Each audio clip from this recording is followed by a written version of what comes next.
मृत्यु तो केवल एक पड़ाव है पार्थ, केवल एक पड़ाव। सांस का अंत पवन का अंत नहीं है। यूं समझो पार्थ कि प्राणी तो पहले बालक होता है, फिर वो बालक युवा हो जाता है, फिर वो युवा वृद्ध और फिर मृत्यु। किंतु ये यात्रा तो शरीर की है। आत्मा तो इससे भी आगे जाता है। वो एक शरीर को त्याग कर कोई और शरीर धारण कर लेता है। इसलिए जो यात्रा मृत्यु पर समाप्त हो जाए वो तो केवल शरीर की यात्रा है पार्थ, केवल शरीर की यात्रा है।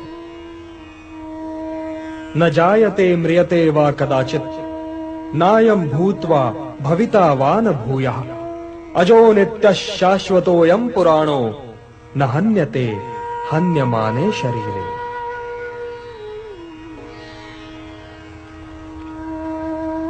आत्मा की यात्रा तो अनंत है पार्थ, और उसकी यात्रा के एक बिंदु पर शरीर पीछे छूट जाता है और यात्री आगे निकल जाता है, और वो बिल्कुल वैसे ही कोई नया शरीर पहन लेता है जैसे हम पुराना वस्त्र उतारकर नया वस्त्र पहन लेते हैं। वासांसि जीर्णानि यथा विहाय नवानि गृह्णाति नरोपराणि तथा शरीराणि विहाय जीर्णानि अन्यानि संयाति नवानि देहि।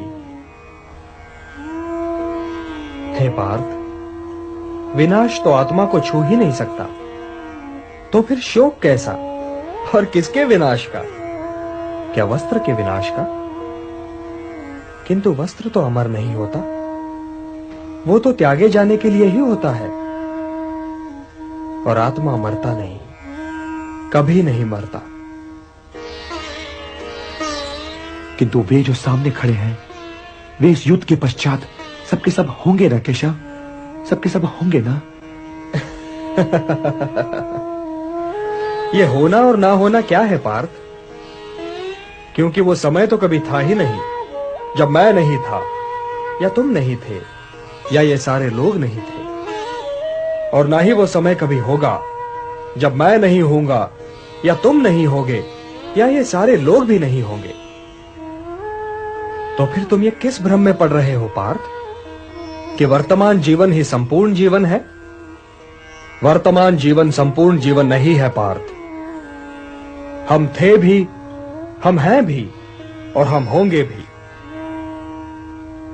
अब रहे ये सुख दुख, तो इनका क्या है? ये तो ऋतुओं की भांति हैं, आते जाते रहते हैं। हे कुंती पुत्र, जो सुख और दुख दोनों ही को समान समझे और उनसे प्रभावित हुए बिना ही उन्हें झेल जाए, वही स्थित प्रज्ञ है और वही मोक्ष का अधिकारी भी है। मात्रा स्पर्शास्तु कौन्तेय शीतोष्ण सुख दुख दाह आगमापायिनो नित्यान तान तितिक्षस्व भारत। हे भारत, मारने या मरने की आशंका से मुक्त हो जाओ, क्योंकि मृत्यु तो केवल उसी की हो सकती है ना जिसका जन्म हुआ हो। आत्मा तो कालातीत है, काल से भी परे है पार्थ। जन्म तो जीव का होता है, आत्मा का नहीं। और यदि आत्मा जन्म ही नहीं लेता तो उसकी मृत्यु कैसे हो सकती है? आत्मा तो बस है पार्थ, है। वो काल के दोनों तटों पर भी है और काल की धारा में भी। वो अजन्मा है, नित्य है, सनातन है, अविकारी है, अविनाशी है। इसलिए मारने या मरने के प्रश्न को लेकर चिंतित होना व्यर्थ है पार्थ, व्यर्थ है। मृत्यु तो केवल शरीर की होती है, और उसकी मृत्यु के पश्चात भी आत्मा नहीं मरता, क्योंकि शस्त्र उसे काट नहीं सकता, अग्नि उसे जला नहीं सकती, जल उसे गीला नहीं कर सकता, और वायु उसे सुखा नहीं सकती। नैनम छिन्दन्ति शस्त्राणि नैनम दहति पावकः न चैनम क्लेदयन्त्यापो न शोषयति मारुतः। Share chat.